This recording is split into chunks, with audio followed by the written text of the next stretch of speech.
Hello friends, स्वागत है आपका कामेश्वरी दीप चैनल पर। आज मैं आपसे बात करूंगी अहंकार के बारे में। अहंकार पर काबू पाना जरूरी है, वरना ये व्यक्ति के विनाश का कारण हो सकता है।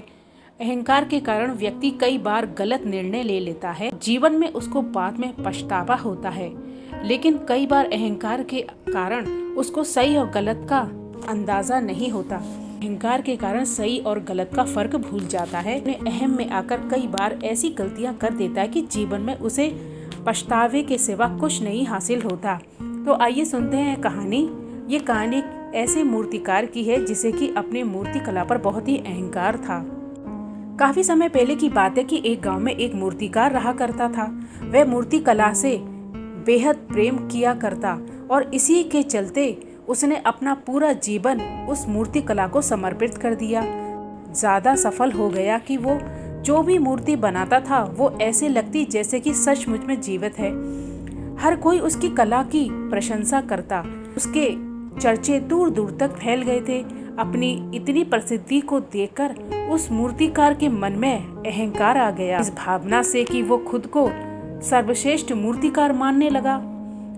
अब उसकी उम्र बढ़ती गई।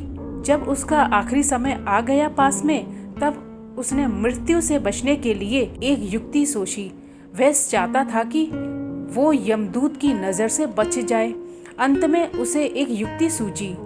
उसने अपनी बेमिसाल मूर्ति का प्रदर्शन करते हुए 10 ऐसी मूर्ति का निर्माण किया जो देखने में एकदम उसके जैसी थी। मूर्तियां देखने में इतनी जीवत प्रतीत हो रही थी, कोई यह नहीं कह सकता था कि मूर्तिकार कौन है और मूर्ति कौन सी है इसमें।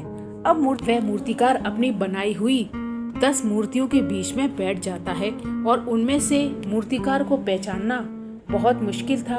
फिर यमदूत उसके प्राण हरने के लिए पहुंचते हैं, लेकिन वो 11 एक जैसी मूर्तियों को देखकर अचंभित हो जाते हैं और यमदूत उन मूर्तियों में अंतर कर पाने में असमर्थ था, क्योंकि उन्हें यह नहीं पता था कि मूर्तिकार इन्हीं मूर्तियों के बीच में छिपा हुआ बैठा है। लेकिन उसके प्राण हरने के लिए मूर्तिकार की पहचान करना भी आवश्यक थी। अब नियमों के अनुसार मूर्तिकार का अंत समय आ चुका था और यमदूत उसके प्राण छोड़कर नियमों के विरुद्ध नहीं जाना चाहते थे। यमदूत चाहता तो मूर्तियों को तोड़कर देख सकता था, लेकिन वह मूर्तिकार की कला का अपमान होता। ऐसे में यमदूत ने एक तोड़ निकाला। यमदूत को यह पता था कि मूर्तिकार बहुत अहंकारी है। ऐसे में यमदूत ने मूर्तियों को देखकर कहा कि यह सभी मूर्तियां कलात्मकता सौंदर्य का अद्भुत संगम है। लेकिन मूर्तिकार ने एक त्रुटि कर दी। अगर वो यहाँ होता तो मैं उसे बता देता कि क्या त्रुटि हुई है। इतने में ही वह मूर्तिकार का अहंकार जाग उठा और उसने झट से बोला, त्रुटि? असंभव, मेरी बनाई हुई मूर्तियां तो सर्वथा त्रुटिहीन होती हैं। अब यमदूत की चाल कामयाब हो गई। उसने मूर्तिकार को पकड़ लिया। उसने कहा कि मूर्तियां बोला नहीं करती और यही तुम्हारी त्रुटि है, लेकिन तुम अपने अहंकार पर काबू नहीं पा सकते थे, तो इसीलिए ये युक्ति मैंने लगाई है। अब तुम्हें जाना ही पड़ेगा। और यमदूत मूर्तिकार के प्राण हरकर यमलोक को वापस चला गया।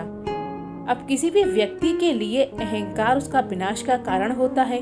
ऐसे में व्यक्ति को हमेशा अपने अहंकार पर काबू होना चाहिए। जब हम अपने अहंकार को छोड़कर कोई कार्य करते हैं, तब हम उसमें अपना श्रेष्ठ योगदान देते हैं। अहंकार ना करने और विनम्र बनने के लिए हमेशा तैयार रहना चाहिए।